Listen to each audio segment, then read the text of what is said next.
How does NASA train astronauts for a weightless environment here on Earth? How do we figure out the minimum speed needed to escape Earth's gravity? And why do the ice skaters spin faster as they pull their arms in? Welcome to AP Physics 1, an introductory college-level algebra-based mechanics course. Here we'll answer questions like these and more, both intuitively and rigorously by building mathematical models. At its core, physics is about observing patterns, describing them with mathematical models, and then using those models to predict the future. And that's exactly what we'll do in this course. So we will start with kinematics, where we start learning about how to describe motion, how to measure it, represent it in multiple ways, and extend those ideas into multiple dimensions.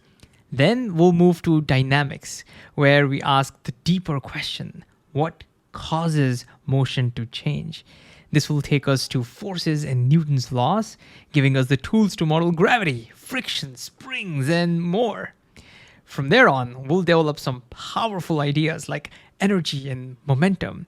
These will help us analyze stuff like collisions, even in complex situations like the Large Hadron Collider, without having to track every single detail. And then we'll extend these ideas to rotations, where we'll build concepts like torque and angular momentum, which will help us analyze everything from rolling objects to orbiting satellites. From there on, we'll explore oscillations and harmonic oscillators, which will help us understand springs and pendulum systems. And finally, we'll study fluids, where we'll dig deep into the idea of pressure, buoyancy, and how fluids flow.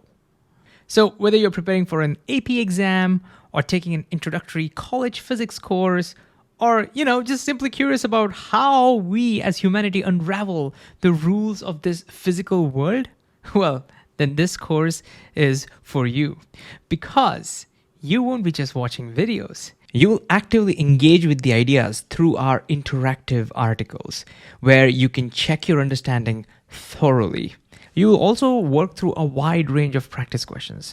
There are multiple choice questions, questions where you graph on your own, and problems where you even derive expressions yourself. These will help you prepare for free response questions.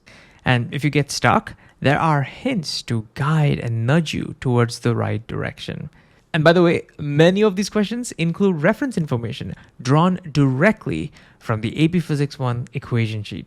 The same sheet you'll have access to during the AP exam. So once again, welcome to AP Physics 1. I'll see you inside.